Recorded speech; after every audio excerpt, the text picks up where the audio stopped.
আসসালামু আলাইকুম। উপন্যাস আমি পদ্মজা। পর্ব 11, 12, 13, 14, 15। লেখনীতে ইলমা বেহরোজ। মাঘ মাস চলছে, কেটে গেছে 4 মাস। শুষ্ক চেহারা আর হিমশীতল অনুভব নিয়ে পদ্মজা বসে আছে নদীর ঘাটে, গুনে গুনে 3 নম্বর সিঁড়িতে। নাকের ডগায় মেট্রিক পরীক্ষা, দিনরাত পড়তে হচ্ছে। নিয়ম করে প্রতিদিন ভোরে পড়া শেষ করে পদ্মজা এরপর ঘাটে এসে বসে নিজের অনুভূতিদের সাথে সাক্ষাৎ করার জন্য। কখনো উদাস হয়ে আবার কখনো লাজুক মুখশ্রী নিয়ে ভাবে কারো কথা। সে যে চিঠি দিয়ে হারালো আর সাক্ষাৎ মিলল না তার। কখনো কি মিলবে? তিনি কি আসবেন? এক চিঠি প্রতিদিন নিয়ম করে পড়ে পদ্মজা। ধীরে ধীরে অনুভব করে তার মধ্যে আছে অন্য আরেক সত্তা, যে সত্তা প্রতিটি মেয়ের অন্তঃস্থলের গভীরে জেগে বসে থাকে ভালোবাসার অনুভূতি নিয়ে। পূর্ণা আসলো শীতের চাদর মুড়ি দিয়ে। 2 দিন আগে তার 8ম শ্রেণীর চূড়ান্ত পরীক্ষা শেষ হয়েছে। হিমেল হাওয়ার হাড় কাঁপানো শীতে পূর্ণা থেমে থেমে কাঁপছে। আপা! পদ্মজা তাকালো, মৃদু হেসে বলল, কি? পরপরই আবার উৎকণ্ঠা নিয়ে বলল, আম্মা আবার অসুস্থ হয়ে পড়েছে। পূর্ণা পদ্মজার পাশ ঘেঁষে বলল, না, আমার কিছু হয় নাই। পদ্মজা হাঁপ ছেড়ে বলল, আম্মা সারাদিন সেলাইয়ের কাজ করে, একদিকে তাকিয়ে থাকে, এক জায়গায় বসে থাকে, এজন্যই শরীরে এত অশান্তি, দুর্বল হয়ে পড়ছে। আব্বারে বলিস আম্মারে নিয়ে সদরে যেতে, আমার কথা তো আব্বা শুনবে না। আচ্ছা। দুজন নদীর ওপারে চোখ রাখলো। অতিথি পাখির মেলা সেখানে, রোমাঞ্চকর আকর্ষণ। এত পাখি দেখে মন ভরে গেল। পাখিদের কলকাকলিতে এলাকা মুখরিত। এপার থেকে শোনা যাচ্ছে, কোত্থেকে দৌড়ে আসে প্রান্ত। সে 4 মাসে শুদ্ধ ভাষা রপ্ত করে নিয়েছে ভালোভাবে। এসেই বলল, আপারা কি করো?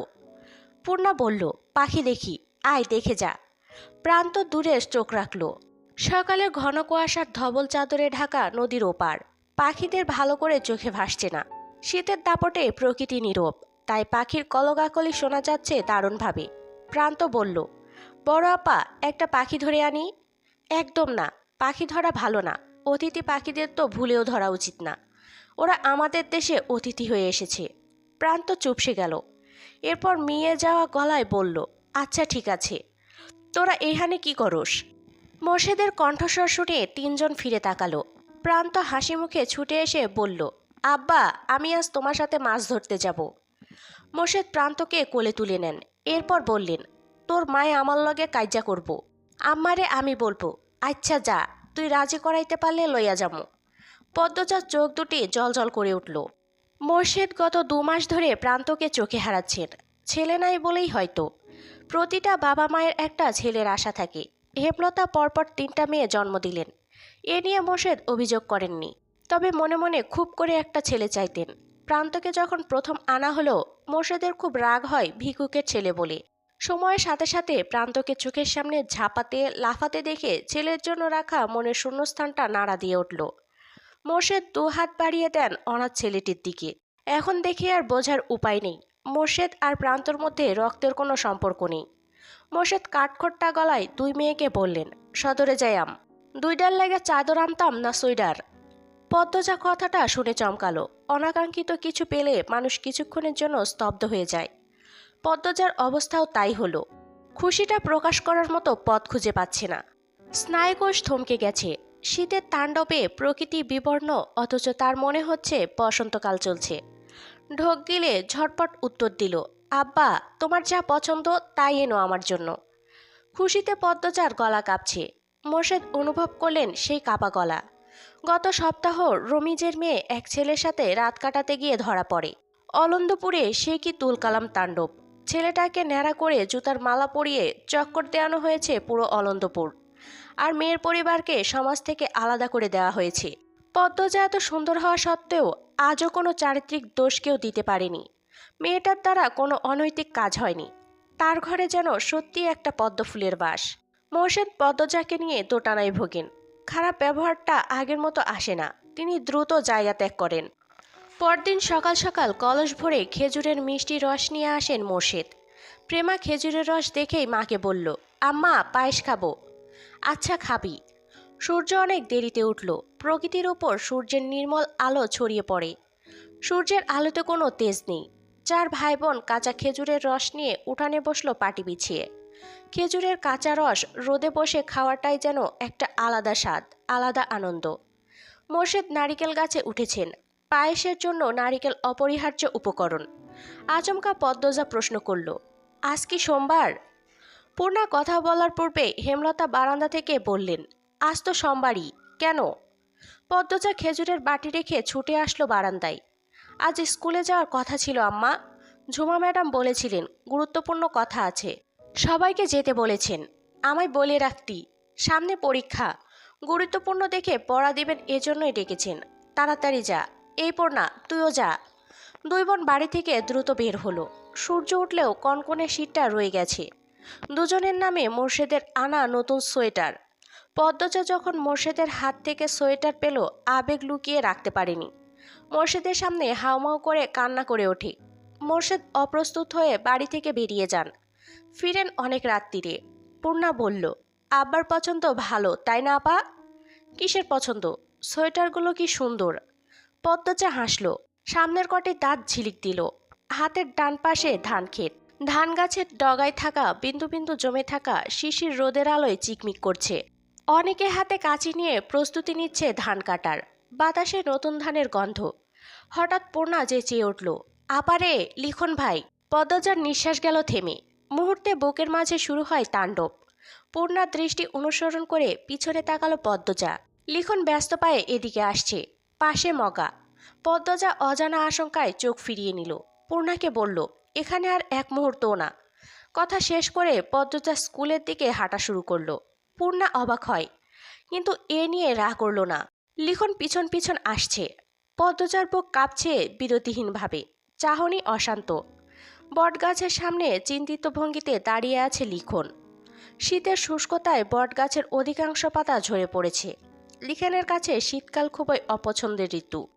শীত চরম শুষ্কতার রূপ নিয়ে প্রকৃতির উপর জেগে বসে থাকা, যা সহ্য হয় না লিখনের। ঠান্ডা লেগেই থাকে। ছোট থেকে কয়েকবার নিউমোনিয়ায় ভুগেছে। সে মনে প্রাণে বিশ্বাস করে রুক্ষতা, তিক্ততা ও বিষাদের প্রতিমূর্তি শীতকাল। তখন পদ্মজা এত দ্রুত হাঁটছিল যে মনে হচ্ছিল সে পালাতে চাইছে। লিখন আর এগোয়নি, পালাতে দিল পদ্মজাকে। মগা বলেছে পদ্মজার লোক সমাজের খুব ভয়, তাই লিখন এই নির্জন মাঠের পাশে বটগাছের নিচে দাঁড়িয়ে আছে। পদ্মজা এ পথ দিয়েই বাড়ি ফিরবে, তখন যদি একটু কথা বলা যায়। পদ্মজা জড়সড় হয়ে হাঁটছে। আতঙ্কে ঠোঁট শুকিয়ে কাট। বারবার জিহ্বা দিয়ে ঠোঁট ভিজিয়ে নিচ্ছে। পদ্মজা মিনমিনে গলায় পূর্ণাকে ডাকল, পূর্ণা রে। পূর্ণা তাকালো। পদ্মজা এদিক ওদিক তাকিয়ে বলল, আমার ভয় হচ্ছে। উনি মাঝপথে দাঁড়িয়ে নেই তো? পূর্ণা চরম বিরক্তি নিয়ে বলল, থাকলে কি হয়েছে, খেয়ে ফেলবে? পদ্মজা আর কথা বলল না। পূর্ণার সাথে কথা বলে লাভ নেই। তখন লিখন শাকে পাত্তা না দেওয়ার জন্য পূর্ণার খুব রাগ হয়েছে।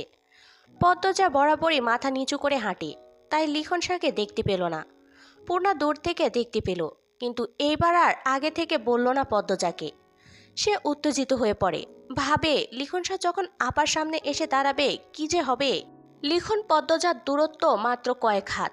তখন পদ্মজা আবিষ্কার করল লিখনের উপস্থিতি। ওনার ঘোমটাটা চোখ অবধি টেনে নেয় দ্রুত। ভয়ে লজ্জায় সর্বাঙ্গে কাঁপন ধরে। লিখনের পাশ কাটার সময় পুরুষালী একটি কণ্ঠ ডেকে উঠল, পদ্ম। পদ্মজা দাঁড়াতে চায়নি, তবুও কেন জানি দাঁড়িয়ে গেল। লিখন দু এক পা এগিয়ে আসলো। পূর্ণা ঠোঁট টিপে সেই দৃশ্য গিলছে। লিখন উসকুস করছে, কথা গুলিয়ে ফেলছে। পদ্মজা লিখনকে পিছন ফেলে সামনে এগিয়ে গেল। লিখন হতভম্ব হয়ে তাকিয়ে রইল। পূর্ণা বলল, আমাকে বলুন, আমি বলে দেব। লিখন পকেট থেকে একটা চিঠি বের করলো।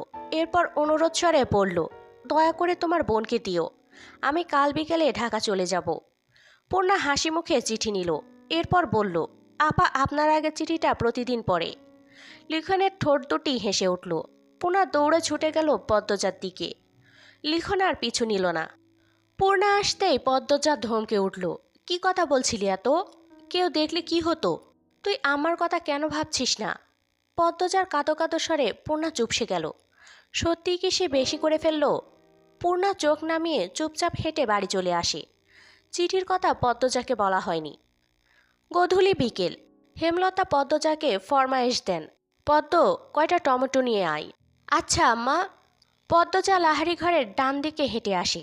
2 মাস আগে মোর্শেদ এদিকে সব ঝোপ জঙ্গল সাফ করে টমেটোর ছোটোখাটো ক্ষেত করেছেন। লাল টকটকে টমেটো। হেমলতা রান্নার ফাঁকে বারান্দার দিকে উকি দিলেন। মোর্শেদ আর প্রান্ত কিছু নিয়ে বৈঠক করছে। হেমলতা ফোঁস করে নিঃশ্বাস ছাড়েন। বাসন্তী নামক মানুষটা কী জন্যে ত্যাগের শিকার হলো জানতে ইচ্ছে করলেও হেমলতা প্রশ্ন করে না। তবু এতটুকু বুঝেছেন মোর্শেদের বাইরের ঘোর কেটে গেছে, যার ফলস্বরূপ সংসারে তার মন পড়েছে। হেমলতাকে খুব সমীহ করে চলেন। তবে হেমলতা জানেন মোর্শেদ পদ্মজাকে নিজের মেয়ে হিসেবে এখনও বিশ্বাস করেননি। তা নিয়ে মাঝে মাঝে খোঁচা দিতেও ভুলেন না। পদ্মজা সাবধানে ক্ষেতের মধ্যিখানে আসলো। টমেটো ছিঁড়তে গিয়ে তার লিখনের কথা মনে হলো। মনে মনে ভাবে, কেন এসেছেন তিনি, কি বলতে চেয়েছিলেন জানার জন্য পদ্মজার মনটা ব্যাকুল হয়ে উঠল। আপা, একটা কথা বলি। পদ্মজা চমকে তাকালো। হঠাৎ পূর্ণার আগমনে ভয় পেয়েছে। বুকে ফু দিয়ে পড়ল। বল, রাগ করবে না তো? পদ্মজা চোখ ছোট ছোট করে তাকালো। বলল, করব না। পূর্ণা লিখনের দেয়া চিঠি দেখিয়ে বলল, লিখন ভাইয়ার চিঠি। পদ্মজা ছো মেরে চিঠি নিল। পূর্ণা অবাক হলো। মনে মনে খুশি হলো পদ্মজার আকুলতা দেখে। পদ্মজা দ্রুত চিঠির ভাঁজ খুলল। পূর্ণা বাড়ির দিকে তাকিয়ে দেখছে কেউ আসছে নাকি। পদ্মজা পড়া শুরু করলো। প্রিয় পদ্মফুল, 4 মাস কেটে গেল। 4 মাসে একটুর জন্য অবসর মিলেনি, কিন্তু মনে ছিল এক আকাশ ছটফটানি। তোমার মনের কথা তো জানাই হলো না। তোমাদের অলন্দপুরের প্রায় প্রতিটি বাড়ির ছেলের স্বপ্ন তোমাকে ঘরে তোলার, তাই সারাক্ষণ ভয়ে ছিলাম আমার অনুপস্থিতিতে কেউ তুলে নেয়নি তো। 3 দিনের সময় নিয়ে চলে এসেছি, শুধু একবার দেখতে আর জানতে তুমি কি আমার জন্য অপেক্ষা করবে। ম্যাট্রিক পরীক্ষা অবধি অপেক্ষা করলেই হবে। এরপর আমি আমার মা আর বাবাকে নিয়ে তোমার মায়ের কাছে আসব। ওনার কাছে অনুরোধ করব তোমার পড়া শেষ হলে যেন আমার সাথেই বিয়ে দেন। তখন অনেকটা নিশ্চিন্ত হতে পারবো। এখন অনিশ্চয়তায় ভুগছি। আমি গুছিয়ে লিখতে পারছি না আজ। কয়েকটা চিঠি লিখেছি, একটাও মন মতো হয়নি। অনুগ্রহ করে তুমি মানিয়ে নিও। ইতি, লিখন শাহ। বাড়ির সবাই ঘুমে। পদ্মজা চুপি চুপি উঠে বসলো পড়ার টেবিলে। রাত অনেক। গাছের পাতায় নিশ্চিত শিশির বিন্দু জমেছে। এরপর ভোররাতে টিনের চালে শিশির কণা বড় বড় ফোঁটায় বৃষ্টির মতো ঝরবে। গা হিম করা ঠান্ডা। তা উপেক্ষা করে পদ্মজা হাতে কলম তুলে নিল। সাদা কাগজে লিখল, অপেক্ষা করব আমি। এরপর কাগজটা ভাঁজ করে বালিশের তলায় রেখে শুয়ে পড়ল। ফজরের নামাজ পড়ে 4 ভাই বোন পড়তে বসলো। পড়ায় মন টিকছে না পদ্মজার। বয়ে আনা ছুতোয় পদ্মজা রমে গেল। রাতের লেখা কাগজটা ছিঁড়ে কুটি কুটি করে জানালার বাইরে ফেলে দিল। এরপর আবার নতুন করে লিখল, আমার আম্মা যা চান তাই হবে। পড়া শেষে নিয়মমাফিক ঘাটে আসলো পদ্মজা। হাতের মতোই 3টা চিঠি, 2টো লিখনের, একটা তাল লেখা। পূর্ণাও পাশে। প্রেমা, প্রান্ত বাড়ি জুড়ে ছুটাছুটি করছে। সামনের কোনো কিছু ঠিকমতো দেখা যাচ্ছে না। সব কিছুই অস্পষ্ট। কুয়াশার স্তর এত ঘন যে দেখে মনে হচ্ছে সামনে কুয়াশার পাহাড় দাঁড়িয়ে আছে। সেই পাহাড় ভেদ করে একটা নৌকা এসে ঘাটে ভিড়ে। নৌকায় লিখন আর মগা। আকস্মিক ঘটনায় পদ্মজার পিল উঠল চমকে। পালানোর মতো শক্তিটুকু পায়নি। লিখন মায়াভরা কণ্ঠে পদ্মজার উদ্দেশ্যে বলল, আমি বাধ্য হয়ে এসেছি। আজ বিকেলে চলে যাব। মগা বলল, প্রতিদিন সকালে ঘাটে নাকি বসো তুমি, তাই এসেছি। পদ্মজা মনে মনে সূরা ইউনুস পড়ছে। ভয়ে বুক দুরুদুরু করছে। মা দেখে ফেললে কি হবে, বা অন্য কেউ। একটু সাহস জোগাতেই নিজের লেখা চিঠি সিঁড়িতে রেখে পদ্মজা ছুটে গেল বাড়িতে। পূর্ণা বড় বড় চোখে শুধু দেখল। লিখন নৌকা থেকে নেমে চিঠিটা হাতে তুলে নিল। ভাঁজ খুলে একটা লাইন পেল শুধু। লিখনের মুখে বিষাদের ছায়া নেমে আসে। পূর্ণার কৌতূহল হলো চিঠিতে কি আছে জানার জন্য, তবে তা প্রকাশ করল না। শুধু বলল, আপা আপনার কথা প্রতিদিন ভাবে। 1996 সাল। পদ্মজা থেমে থেমে কাঁপছে। হাঁটুর ওপর মুখ লুকিয়ে রেখেছে। তুষার কালো চাদর তার গায়ে টেনে দিল। পদ্মজা চোখ তুলে তাকালো। বিষাদভরা কণ্ঠে বলল, সেদিন আমার লেখা প্রথম চিঠিটা কুটি কুটি কেন করেছি জানি না। ইচ্ছে হয়েছিল তাই করেছি। তবে জানেন, আমি একদম ঠিক করেছিলাম। সেদিন যদি আমি কথা দিয়ে দিতাম, আমার কথা ভঙ্গ হতো। পদ্মজা হাসল। তুষার এক দৃষ্টিতে তাকিয়ে রইল পদ্মজার দিকে। এরপর বলল, লিখনের সাথে আর দেখা হয়নি? পদ্মজা হাতের কাটা অংশে ফু দিয়ে বলল, হয়েছিল। তাহলে কথা ভঙ্গ হতো কেন বললেন? পদ্মজা তুষারের দিকে তাকালো, এরপর আবার হাঁটুতে মুখ লুকালো। 1 মিনিট, 2 মিনিট, 3 মিনিট করে করে 10 মিনিট কেটে গেল। পদ্মজা সাড়া নেই। তুষার ডাকলো, পদ্মজা, শুনতে পাচ্ছেন? পাচ্ছি। আপনার কি কষ্ট হচ্ছে? হচ্ছে। মুখ তুলে তাকান। পদ্মজা ছলছল চোখে তাকালো। তুষার উদ্বিগ্ন হয়ে বলল, কি সমস্যা হচ্ছে? তুষারের প্রশ্ন অগ্রাহ্য করে পদ্মজা ভেজা কণ্ঠে বলল, আমার আম্মা আমার সাথে কেন বিশ্বাসঘাতকতা করলো? তুষার চমকালো। হেমলতা নামে মানুষটার সম্পর্কে যা জানলো তাতে তার নামের সাথে বিশ্বাসঘাতকতা শব্দটা যায় না। পরপরই নিজেকে সামলে নিল। এমন কেস শত শত আছে, ভালো মানুষের খারাপ রূপ। তুষার সাবধানে প্রশ্ন করল, কি করেছেন তিনি? পদ্মজা উত্তর দিল না, ফ্লোরে শুয়ে পড়ল, চোখ বুজল। তুষার গোপনে দীর্ঘশ্বাস ছাড়ল। পদ্মজা এখন আর কিছু বলবে না, সে ক্লান্ত। অতীত হাতড়াতে গিয়ে মনের অসুস্থতা বেড়ে গেছে তার। তুষার পদ্মজার মুখের দিকে তাকালো। আঁচল সরে গেছে বুক থেকে, চাদরের অংশ ফ্লোরে পড়ে আছে। তুষার চাদরটা টেনে দিতে গিয়ে আবিষ্কার করল পদ্মজার গলায় কালো খয়েরি মিশ্রণে কয়টা দাগ, গলা টিপে ধরার দাগ। তুষার হুঙ্কার ছাড়ল, ফাহিমা। ফাহিমা কাছেই ছিল, ছুটে আসলো। তুষার বলল, আপনি আসামির গলা টিপে ধরেছেন? ফাহিমা চট করে বলল, না স্যার, প্রথম থেকেই গলায় দাগগুলো দেখছি, প্রশ্নও করেছি। মেয়েটা উত্তর দিল না। তুষার কপাল ভাঁজ করে ফেলল। হাজারটা প্রশ্নে মাথা ভনভন করছে, মস্তিষ্ক শূন্য প্রায়। পদ্মজা যতটুকু বলেছে তার পরবর্তী 7 বছরে কি কি হয়েছিল না জানা অবধি শান্তি মিলবে না। মাথা কাজ না করলে তুষার সিগারেট টানে, তাই বেরিয়ে গেল। বাড়ির গিন্নির মতো কোমরে ওনার আঁচল গুজে রান্নাবান্না করছে পদ্মজা। হেমলতার কোমরে ব্যথা, তিনি রান্না করতে চাইলেও পদ্মজা রাঁধতে দিল না। মোর্শেদও বললেন, বেদনা লইয়া রান্ধা লাগবো না, তোমার মাইয়া যখন রাঁধতে পারেতে হেই রান্ধুক। শেষ অবধি হেমলতা হার মারলেন। পদ্মজা মাটির চুলায় মুরগির মাংস রান্না করছে। খড়ি বা লাকড়ি হিসেবে আছে বাঁশের মুড়ো। আগুনের শিখার রং নীলচে।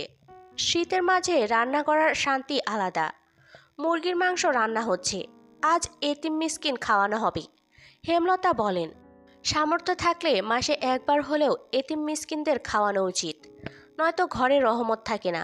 রান্না শেষ করে পদ্মজা হেমলতার কাছে এলো, বলল, আম্মা, রান্না শেষ। শুকনো মুখখানা তুলে তাকালেন হেমলতা। বললেন, তোর আব্বারে গিয়ে বল আলী, মুমিন, ময়না 3জনের নিয়ে আসতে। পদ্মজা কিছু না বলে মাথা নিচু করে ফেলল। মোর্শেদের সাথে আগ বাড়িয়ে কথা বলতে তার ভয় হয়। অনেকদিন বাজে ব্যবহার করেন না, হুট করে যদি করে ফেলেন কষ্ট হবে। হেমলতা মৃদু হাসলেন, বললেন, কিছু বলবে না, যা তুই। পদ্মজা দুর্বল গলায় বলল, সত্যি যাব? হেমলতা মাথা সামনে ঝুঁকে ইঙ্গিত করেন যাওয়ার জন্য। পদ্মজা মোর্শেদকে উঠানেই পেল। মোর্শেদ চেয়ারে বসে রোদ পোহাচ্ছেন। পদ্মজা গুটি গুটি পায়ে হেঁটে আসলো। আব্বা ডাকতে গিয়ে গলা ধরে আসছে তার। ঢোক গিলে ডাকলো, আব্বা।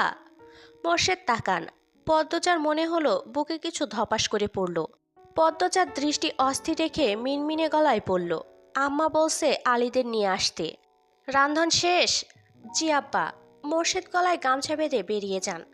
পদ্মজা মোর্শেদের যাওয়ার পানে তাকিয়ে থাকলো বেশ কিছুক্ষণ। অনুভূতিগুলো থমকে গেছে। পদ্মজার চোখ দুটো ঝাপসা হয়ে আসলো। তাড়াতাড়ি ডান হাতের উল্টো পাশ দিয়ে চোখের জল মুছল। গাছ থেকে পাখির কিচিমিচির শব্দ আসছে। সে সেদিকে তাকালো। তখনই হেমলতা ডাকলেন, পদ্ম। পদ্মজা ছুটে গেল। হন্তদন্ত হয়ে রুমে ঢুকে বলল, কিছু লাগবে আম্মা? না। পূর্ণারা কোথায়? ঘাটে। কি করে? মাছ ধরে। বড়শি দিয়ে? জাল দিয়ে। এত বড় মেয়ে নদীতে নেমে জাল দিয়ে মাছ ধরে? আচ্ছা থাকুক, তুই আয়, বস আমার পাশে। পদ্মজা হেমলতার পায়ের কাছে বসল, পায়ে হাত দিল টিপে দেওয়ার জন্য। হেমলতা পা সরিয়ে নিতে নিতে বললেন, লাগবে না। এরপর শাড়ির আঁচল দিয়ে পদ্মজার কপালের ঘাম মুছে দিলেন। বললেন, কোমরের ব্যথাটা কমে আসছে। তোর আব্বা কিছু বলছে? না আম্মা। আচ্ছা আম্মা, আব্বা এত পাল্টালো কি করে? হেমলতা মৃদু হাসেন। উদাস হয়ে টিনের দেয়ালে তাকান। এরপর বললেন, তোর বাপ ভালো মানুষ শুনছিলাম। কিন্তু বিয়ের পর তার ভালো মানুষই দেখিনি ভুলেও, কারণ তার কানে মগজে মন্ত্র দেওয়ার মানুষ ছিল, অন্যের নিয়ন্ত্রণে ছিল। এখন আর কেউ নিয়ন্ত্রণ করে না, তাই পাল্টাচ্ছে। তোর বাপের ব্যক্তিত্ব নাই, নিজস্ব স্বকীয়তা নাই, অন্যের কথায় নাচে ভালো। শেষ কথাটা হেমলতা হেসে বললেন। পদ্মজা কিছু বলল না। হেমলতা শুয়ে পড়লেন। আজ সারাদিন বিশ্রাম নেবেন। আগামীকাল অনেক কাজ, অনেকগুলো কাপড় জমেছে। রূপ ক্ষণিকের, গুণ চিরস্থায়ী। শেষ বয়সে এসে আব্বা বুঝছে। পদ্মজা শীতল কণ্ঠ এবং কথার তীরে হেমলতা ভীষণভাবে চমকালেন। তিনি সেকেন্ড কয়েক কথা বলতে পারলেন না। পদ্মজা চলে যাওয়ার জন্য উপক্রম হয়। হেমলতা অবিশ্বাস স্বরে প্রশ্ন ছুড়লেন, এই খবর কোথায় শুনেছিস? পদ্মজা ঘাড় ঘুরে ফিরল, বলল, আমি তো তোমারই মেয়ে আম্মা। পদ্মজা চলে গেল, রেখে গেল হেমলতার অবিশ্বাস্য চাহনি। বিকেলবেলা হেমলতা ঘর থেকে বের হলেন। শরীরে শান্তি এসেছে। পূর্ণা বড়ই ভর্তা করছিল। পাশে প্রেমা। পদ্মজাকে দেখা গেল না। নিশ্চয়ই ঘাটে বসে আছে। প্রান্তও তো নেই। হেমলতা পূর্ণাকে জিজ্ঞাসা করলেন, পূর্ণা, প্রান্ত কোথায়? পূর্ণা কয়েক সেকেন্ড ভাবল কি উত্তর দিবে। এরপর ভয়ার্ত কণ্ঠে বলল, জানি না আম্মা। জানিস না কি? প্রেমা, প্রান্ত কই? প্রেমা সহস্বরে বলল, আমরা ঘাটে ছিলাম, প্রান্ত উঠানে ছিল, এরপর এসে দেখি নাই। হেমলতা গলা উঁচিয়ে বলেন, কোন মুখে বলছিস জানি না? একসাথে নিয়ে থাকতে পারিস না? একা ছাড়িস কেন? কোথায় গেছে ছেলেটা? পদ্মজা বাড়ির পেছন থেকে ছুটে আসলো। হেমলতার ধমক ঘাট অবধি শোনা গেছে। কি হয়েছে? প্রান্ত বাড়ি নাই, দুইটা এ কথা বলেও নাই। বসে বড়ই ভর্তা করে খাচ্ছে। দিন দিন অবাধ্য হচ্ছে মেয়েগুলো। পূর্ণা ভয়ে জড়সড় হয়ে বসে আছে। প্রেমা হেমলতার ধমকের ভয় পাচ্ছে, কিন্তু অতটা না। হেমলতার মন কুগাইছে। তিনি নিজ রুমে যেতে যেতে পদ্মজাকে বললেন, বের হচ্ছি আমি, সাবধানে থাকবি। দুজন লোক প্রান্তকে নিয়ে বাড়িতে ঢুকলো। প্রান্তর কপাল পেয়ে রক্ত ঝরছে। পদ্মজা হেমলতাকে ডাকলো, আম্মা। এরপর দৌড়ে এলো উঠানে। প্রান্ত কাঁপছে। হেমলতা ব্যস্ত পায়ে বেরিয়ে আসেন। প্রান্তকে আহত অবস্থায় দেখে ভড়কে যান। বুকটা হাহাকার করে ওঠে। তিনি ছুটে আসেন। প্রান্তকে দু হাতে জড়িয়ে ধরে লোক দুটিকে উদ্বিগ্ন হয়ে জিজ্ঞেস করেন, কি হয়েছে? একজন লোক বলল, পলাশ মিয়ার স্যারার লগে মাইল লাগাইছিল, হেই স্যারাই পাথর দিয়া ইডা মারছে, আর ফাইটটা গেছে। মোর্শেদ লাহারি ঘরের সামনে গাছ কাটছিলেন। চেঁচামেচি শুনে এগিয়ে আসেন।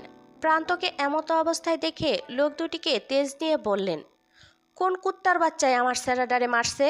কোন বান্দির স্যারার এত বড় সাহস?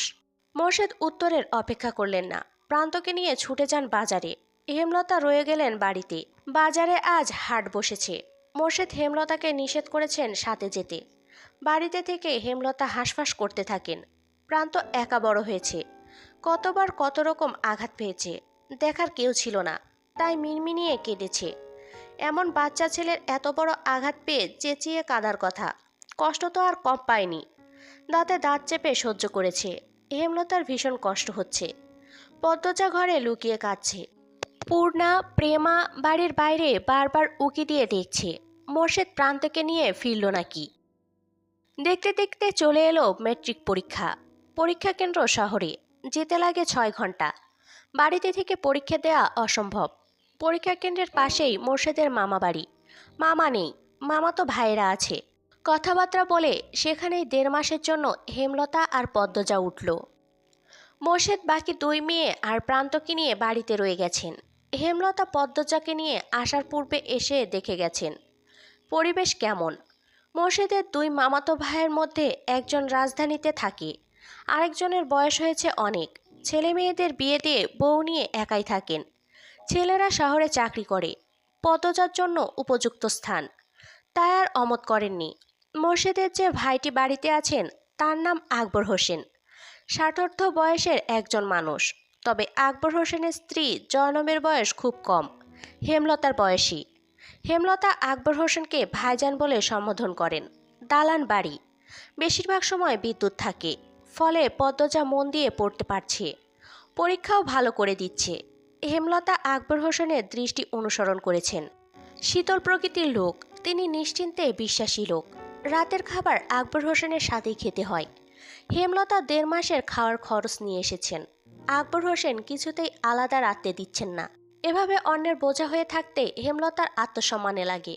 তিনি কথায় কথায় জানতে পারেন আকবর হোসেন এবং জয়নবের নকশিকাঁথা খুব পছন্দ, তাই তিনি নকশিকাঁথা সেলাই করছেন।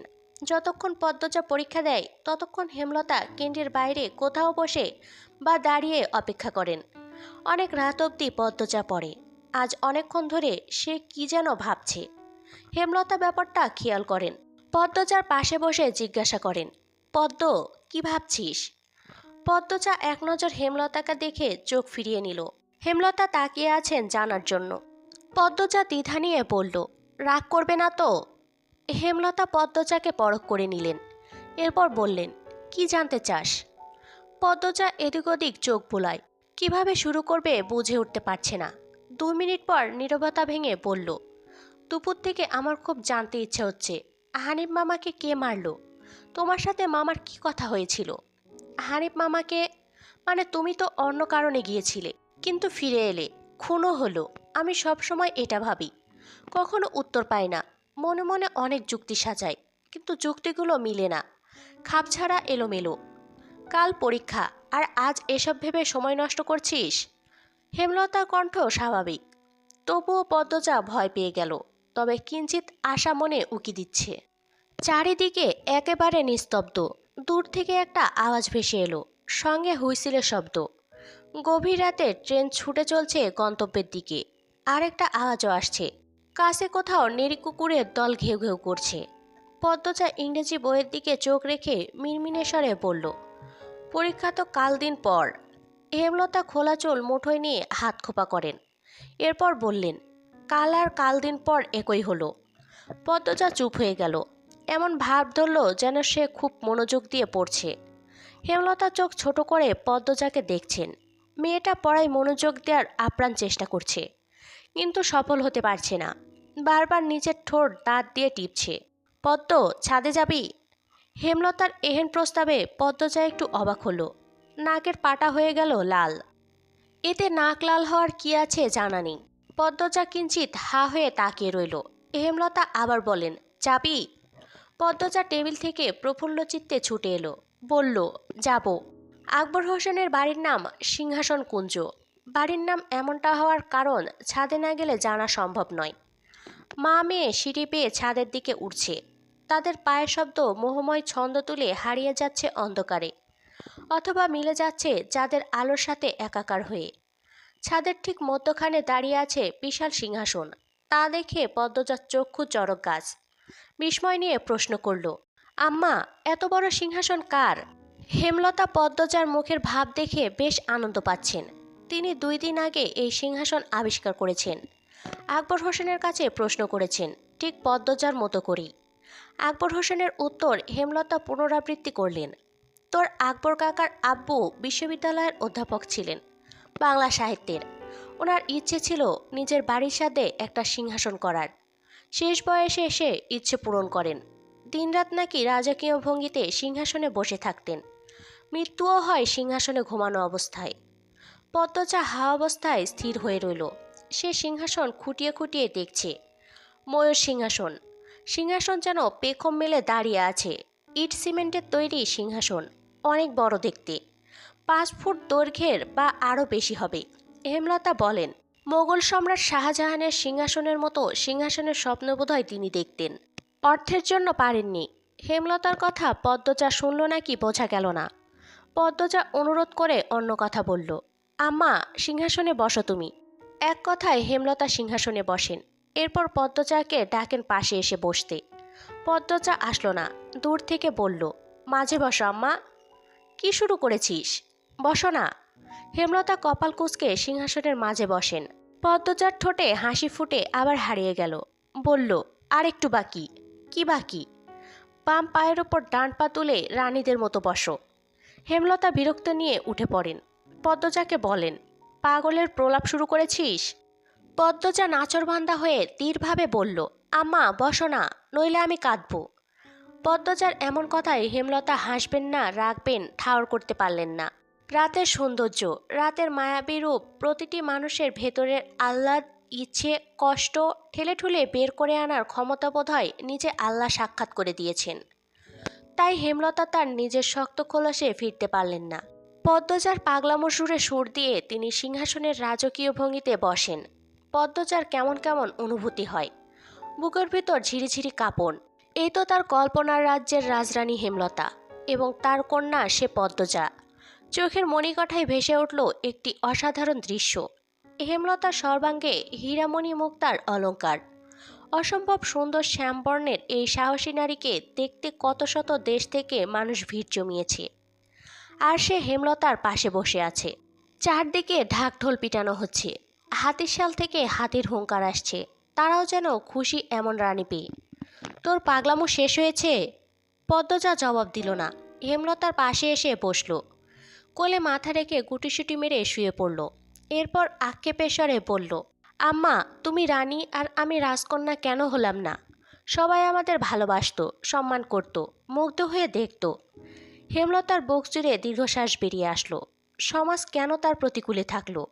কেন পদ্মজা ছোট থেকে সমাজের কারোর মেয়ের সাথে মেশার অধিকার পেল না? তিনি বললেন, জন্ম যেভাবেই হোক, জীবনের সফলতা না এনে মৃত্যুতে ঢলে পড়া ব্যক্তির ব্যর্থতা। তুই এমন জায়গায় যাওয়ার চেষ্টা কর যাতে মানুষ সম্মান করে, সম্মান করতে বাধ্য হয়, চোখ তুলে তাকাতেও যেন ভয় করে। যারা দুচ্ছাই করেছে তাদের যেন বিবেকে বাঁধে। পারবো আমি? কেন পারবি না? পুরো জীবন তো দুঃখে অবহেলায় যায় না। তোমার জীবন থেকে এতগুলো বছর দুঃখে আর অবহেলায় তো গেছে আম্মা। হেমলতা কিছু বলতে পারল না। তিনি জীবনে কি পেয়েছেন? উত্তরটা চট করে পেয়ে গেলেন। পদ্মজাকে বলেন, আমার মেয়ে তিনটা আমার সফলতা, আমার অহংকার। প্রেমা তো ছোট, তোরা দুজন নিজেদের মতো থাকিস, পড়িস, কোনো দুর্নাম নাই। এজন্য মানুষ বলে, এই যে এরা হচ্ছে হেমলতার মেয়ে। তখন আমার অনেক কিছু পাওয়া হয়ে যায়। পদ্মজা আশ্বস্ত করে বলল, কখনো ভুল কাজ করব না আম্মা। তোমাদের সম্মান আমাদের জন্য আংশিকও নষ্ট হতে দেব না। হেমলতা পদ্মজার মাথায় হাত বুলিয়ে দেন। নিস্তব্ধতা ভেঙে ভেঙে মাঝে মাঝে পাতার ফাঁকে ফাঁকে পাকপাকালির ডানা নাড়ার শব্দ ভেসে আসছে।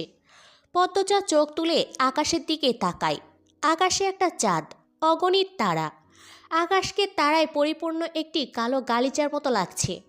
হেমলতা বিভ্রম নিয়ে বললেন, সমাজের সাথে আমার সখ্যতা কখনো হয়ে ওঠেনি। কালো রঙের দোষে প্রকৃতির মতিগতি অবস্থা দেখে দেখে আমার সময় কাটে। আব্বা শিক্ষক ছিলেন বলে কালো হয়েও পড়ার সুযোগ পাই।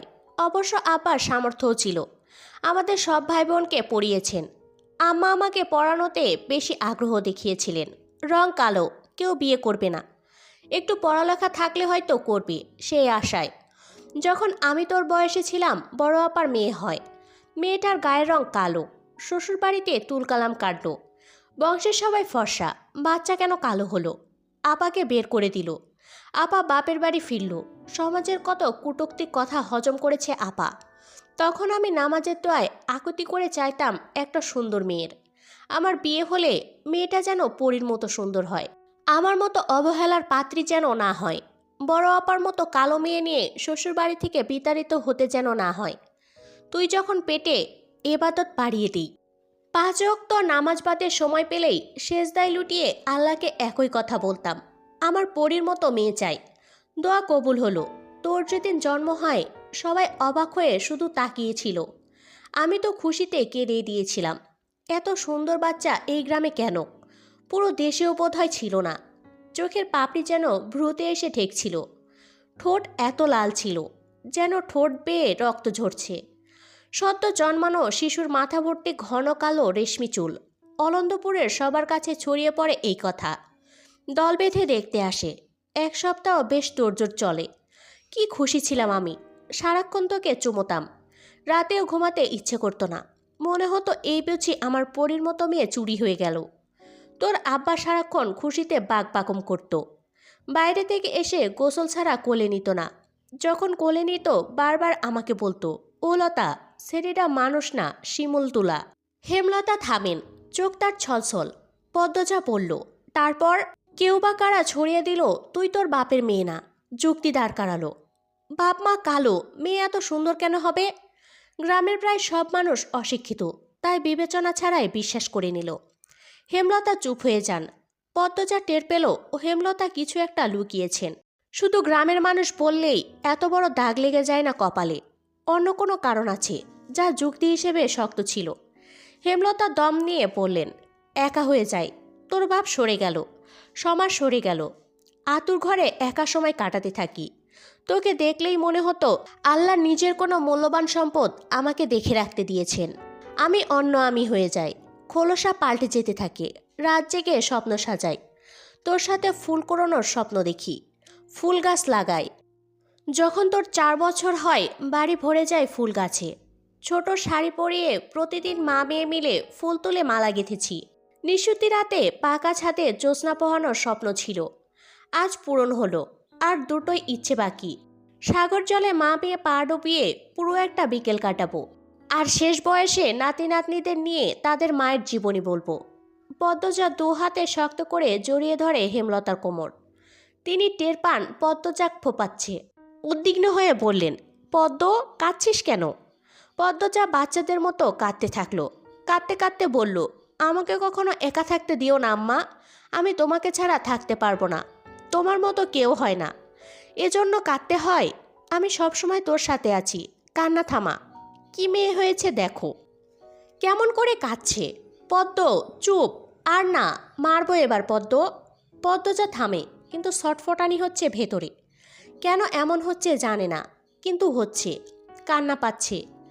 আকাশ ভরা রাতের দিকে তাকিয়ে ভয় হচ্ছে। একটু আগেই সুন্দর লাগছিল এই আকাশ, আচমকা ভয়ঙ্কর মনে হচ্ছে। মায়ের কোল ছাড়তে ইচ্ছে হচ্ছে না। মনে হচ্ছে চারদিকে অশরীরীদের ভিড়, তাদের কোলাহলে মস্তিষ্ক ফেটে যাচ্ছে। পদ্মজা মায়ের কোলে মুখ লুকালো। পদ্ম, ঘুমিয়ে পড়েছিস? না আম্মা, সেদিন মাঝরাত্রিরে ছুরি নিয়ে বের হয়েছিলাম। হানিফের ঘরটা আব্বা আমার ঘর থেকে দূরে হওয়াতে সুবিধা ছিল। হানিফের ঘরের পাশে গিয়ে দেখি মদনও ঘরে। দুজনকে সামলানো সম্ভব নয় আমার পক্ষে, তাই অপেক্ষা করতে থাকি মদন কখন যাবে। এরপর আরেকজন লোক আসে। একটু দূরে সরে যাই, গোয়াল ঘরের পিছনে। মিনিট কয়েক পর উকি দিয়ে দেখি দরজা লাগানো, সারা শব্দ নেই। সাবধানে দরজা ঠেলে ঘরে ঢুকে দেখি হানিফ নেই। তখন হয়তো আম্মা দেখছে, তাই ভাবছে আমি খুন করেছি। নানু কেন এমন ভাবলো? হানিফ মামা তো তোমারই ভাই। হেমলতা তাৎক্ষণিক জবাব দিলেন। সময় নিয়ে একটা গোপন সত্যি বললেন, আমি তোর নানুর ভাইকে খুন করেছি, তাই তিনি আমাকে ঘৃণা করেন, ভয় পান, সন্দেহ করেন। হেমলতার কণ্ঠ স্বাভাবিক। পদ্মজা চমকে উঠে বসল। মুখখানা হা অবস্থায় স্থির হয়ে গেল হেমলতার দিকে। দৃষ্টি গেল থমকে। হেমলতা পদ্মজাকে সামলে নিতে সময় দেন। দূরের রাতের আকাশে চোখ রাখেন। পদ্মজা নিজেকে ধাতস্থ করে নিয়ে বলল, তিনি কি হানিফ মামার মতো ছিলেন? হেমলতা সম্মতিসূচক মাথা নাড়ান। সিঁড়িতে কারো পায়ের আওয়াজ। হেমলতা সাবধান হয়ে যান। পদ্মজাকে আড়াল করে দাঁড়ান। সেকেন্ড কয়েক পর একটা ছেলের দেখা মিলল, অচেনা মুখ। হেমলতা আগে কখনো দেখেননি। ছেলেটি তাদের দেখে ভরকে গেল। ভোরবেলা সূর্য উদয়ের সময় পরিবেশে মৃদু সূর্যালোক ছড়িয়ে পড়ল। ট্রেনের জানালা দিয়ে সূর্যের আগুন রঙা আলো পদ্মজার মুখশ্রী ছুঁয়ে দিল। ফজরের নামাজ পড়ে ট্রেনে উঠেছে তারা। গন্তব্য অলন্দপুর। পদ্মজার ম্যাট্রিক শেষ হলো আজ 3 দিন। হেমলতার কাঁধে মাথা রেখে চোখ বুঝল পদ্মজা। পুরো 1.5 মাস পর পূর্ণা, প্রেমা, প্রান্তর দেখা পাবে। খুশিতে আত্মহারা সে। মাঝে একটু জিরিয়ে ফের চলছে ট্রেন। হেমলতা জানালার বাইরে তাকিয়ে আকাশ দেখছেন। কারণে অকারণে তিনি এখন আকাশের দিকে তাকিয়ে থাকেন। সূক্ষ্ম চক্ষুদয় যখন তখন সজল হয়ে ওঠে। কিছুতেই বারণ মানে না। নীল আকাশের বুকে যেন সেদিন রাতে স্মৃতি অকার নিয়ে ভেসে উঠল। ছেলেটার বয়স 23-24 বছর হবে। অবাক চোখে তাকিয়েছিল। দেখতে বেশ ভালো। হেমলতা পদ্মজাকে আড়াল করে কঠিন স্বরে প্রশ্ন করেন, কে তুমি? ছেলেটি হেমলতার কথার ধরনে বিব্রত বোধ করল। ইতস্তত করে পড়ল, মুহিব, মুহিব হোসেন। হেমলতার টনক নড়ল। তিনি সাবধানে জিজ্ঞাসা করলেন, বারেক হোসেন তোমার বাবা? মুহিব ভদ্রতার সহিত বলল, জি। হেমলতা কি যেন বলতে চেয়েছিলেন, বলতে পারলেন না। তার আগে মুহিব বলল, বিরক্ত করার জন্য দুঃখিত, আমি আসছি। এরপরেই হন্তদন্ত হয়ে চলে গেল। সেদিন আর রাত জাগা হলো না। ছাদ থেকে নেমে গেল তারা। গোপন বৈঠকে একবার বাধা পড়লে আর মন সায় দেয় না আলোচনা চালিয়ে যেতে। অনুভূতিগুলো ভোতা হয়ে যায়। এর পরদিন জানা গেল মুহিব তার পিতার সাথে রাগ করে ঢাকা ছেড়ে চাচার বাড়ি উঠেছে। এখনকার ছেলে মেয়েদের ক্ষমতা খুব। তারা খুব সহজ কারণে মা বাবার সাথে রাগ করে দূরে সরে যেতে পারে। হেমলতা অবজ্ঞায় কপাল কুঞ্চিত করতে সংকোচ বোধ করলেন না। পরে অবশ্য বুঝেছেন মহিব খুবই ভালো ছেলে, নম্র, ভদ্র, জ্ঞানী, মেধাবী ছাত্র, বিয়ে পড়ছে। সবচেয়ে ভালো গুণ হলো মুহিবের নজর সৎ। হেমলতার চোখের দৃষ্টি চিনতে ভুল করেন না। ঠিক 17 দিন পর বারেক হোসেন ছেলেকে নিতে আসেন। যেদিন আসেন এরপর দিন রাতে হেমলতাকে প্রস্তাব দেন মুহিবের বউ হিসেবে পদ্মজাকে নিতে চান। হেমলতা অবাক হন। মুহিব মনে মনে পদ্মজার ওপর দুর্বল, অথচ বোঝা গেল না। নিঃসন্দেহে মনিব পাত্র হিসেবে উপযুক্ত। মুহিবের বড় দুই ভাই মুমিন, রাজীব, দুজনই চাকরিজীবী। মুমিন বিয়ে করে বউকে ডাক্তারি পড়াচ্ছে। সমর্থনে আছে পুরো পরিবার। অতএব বোঝা গেল পরিবারের প্রতিটি মানুষের মস্তিষ্ক, ভাবনা উচ্চমানের। বারেক হোসেন বিয়ের প্রস্তাবের সাথে এটিও বলেছেন, আমার মেয়ে নেই, ছেলের বউরাই আমার মেয়ে। আপনার মেয়ের যতটুকু ইচ্ছে পড়বে, কোনো বাধা নেই। হেমলতা প্রস্তাব ফিরিয়ে দিলেন না। তিনি আনন্দ সহিতে জবাব দিলেন, পদ্মজা আয়ে শেষ করুক, এরপরই না হয়। বারেক হোসেন হেসে বলেন, তাহলে এটাই কথা রইল। স্মৃতির পর্দা থেকে চোখ সরিয়ে নিলেন হেমলতা। গোপনে দীর্ঘশ্বাস ছাড়েন। গলাটা কাঁপছে, ঠোঁট শুকিয়ে কাঠ। ব্যাগ থেকে বোতল বের করে পানি পান করলেন। প্রেমা, প্রান্ত বাড়ির বাইরে সড়কে পায়চারি করছে। পূর্ণা গেটের আড়াল থেকে বারবার উকি দিয়ে দূর রাস্তা দেখছে। মোর্শেদ, হেমলতা আর পদ্মজাকে আনতে গঞ্জে সেই কখন গেল, এখনো আসছে না। পুরো 1.5 মাস পর মা বোনের সাক্ষাৎ পাবে তারা। হৃৎপিণ্ড দ্রুতগতিতে চলছে। মিনিট 5 পর কাঁচা সড়কের মোড়ে মোর্শেদের পাশে কালো বোরখা পরা দুজন মানুষকে দেখতে পেল তারা। পূর্ণা লাজ লজ্জা ভুলে আগে আগে ছুটে গেল। পিছনে প্রান্ত এবং প্রেমা। ছুটে এসে মা বোনকে একসাথে জড়িয়ে ধরে প্রবল কণ্ঠে কেঁদে উঠল পূর্ণা।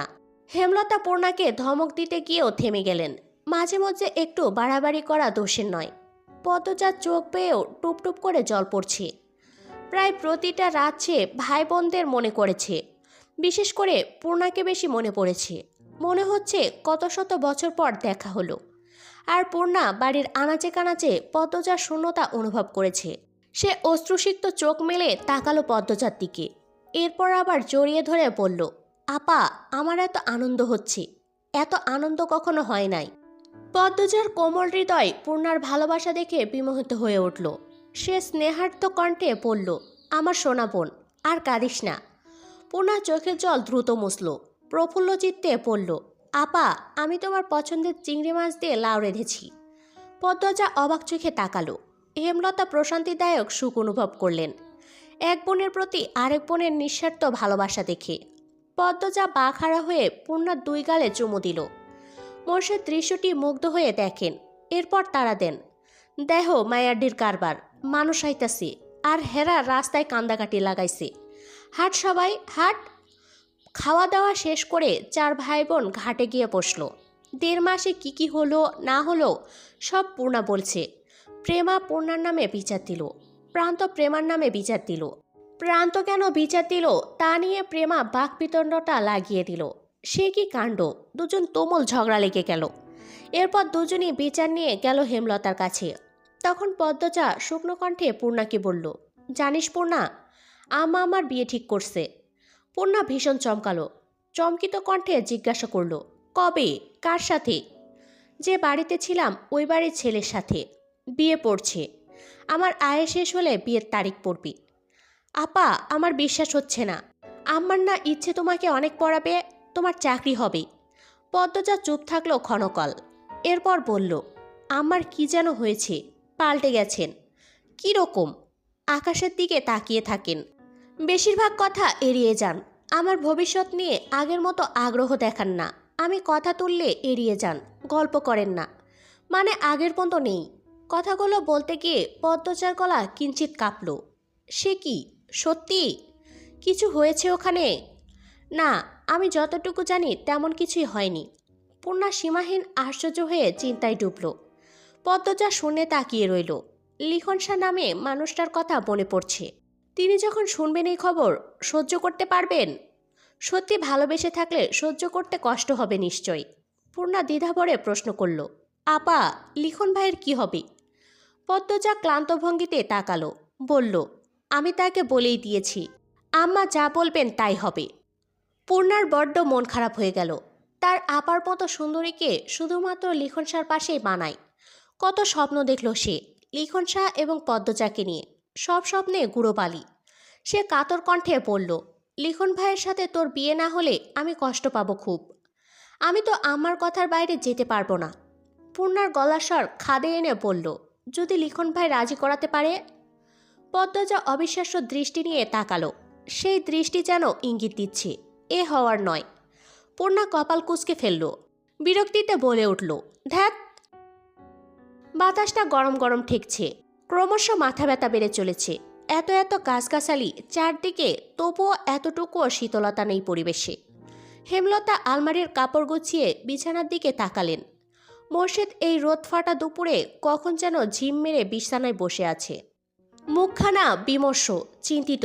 হেমলতা প্রশ্ন ছড়লেন, কোনো সমস্যা? মোর্শেদ তাকিয়ে আবার চোখ সরিয়ে নিলেন। হেমলতা তাকিয়ে রইলেন জবাবের আশায়। ক্ষণকাল সময় নিয়ে মোর্শেদ বললেন, বাসন্তী এই বাড়িতে আইতে চাই থাকবার জন্যে। হেমলতার চোখ দুটি ক্রোধে জ্বলে ওঠে, আবার নিভে গেল। নির্বিকার কণ্ঠে বলেন, তোমার ইচ্ছে হলে নিয়ে আসো, বাড়ি তো তোমার। মোর্শেদ চকিত চোখে তাকান। তিনি ভেবেছিলেন হেমলতা রাগারাগি করবে। মোর্শেদের চোখ দুটির দৃষ্টি তীক্ষ্ণ রূপ নিল। কিরমির করে হেমলতাকে বলেন, আমি তারে চাই না। হেমলতা ঠাট্টা করে হাসলেন, বললেন, 20 বছর সংসার করে এখন তাকে চাও না? আমি হলে মামলা ঠুকতাম। মোর্শেদ আহত মন নিয়ে তাকিয়ে রইলেন অনেকক্ষণ।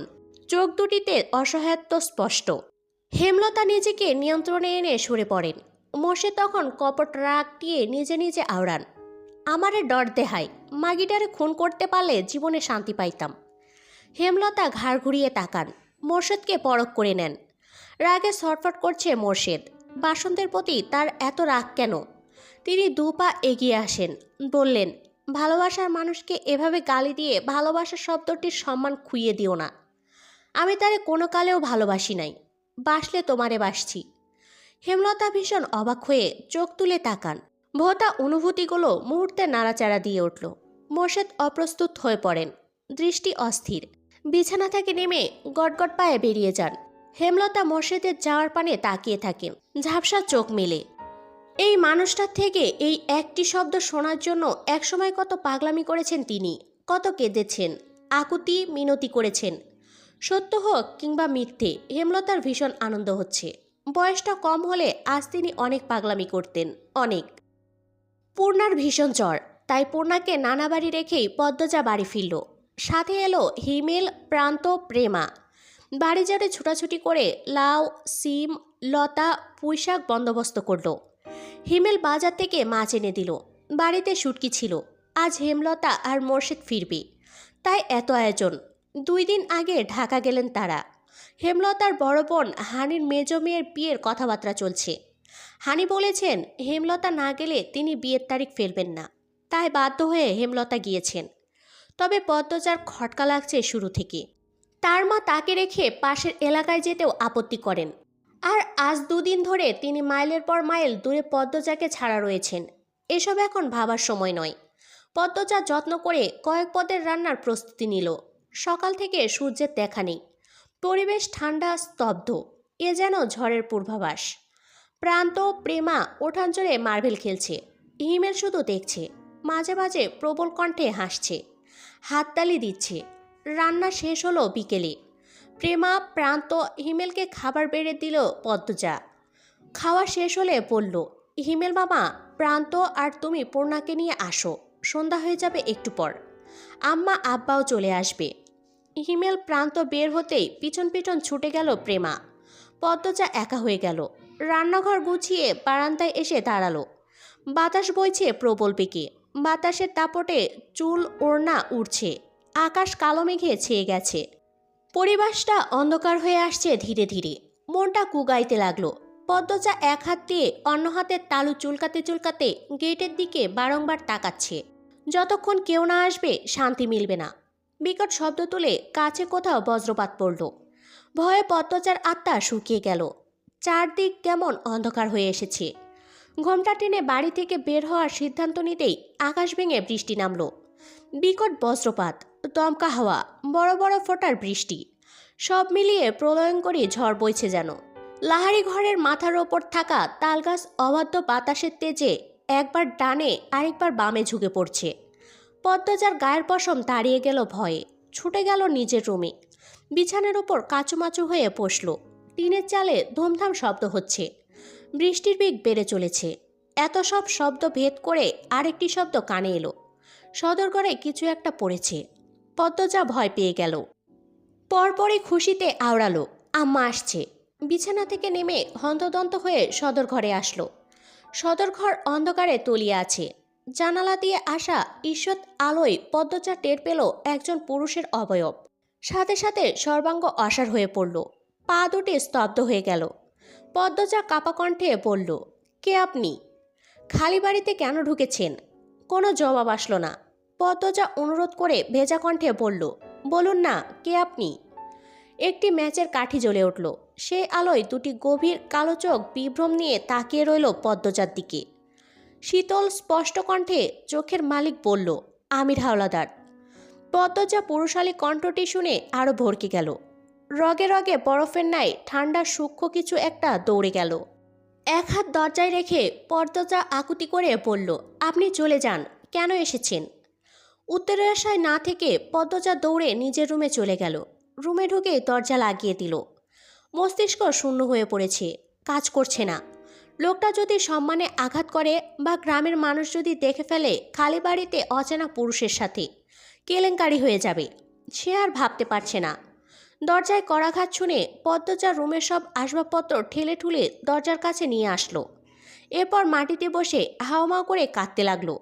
দুহাত মাথায় রেখে আর্তনাদ করে ডাকলো, আম্মা, কই তুমি? আমি খুব একা আম্মা, আম্মা।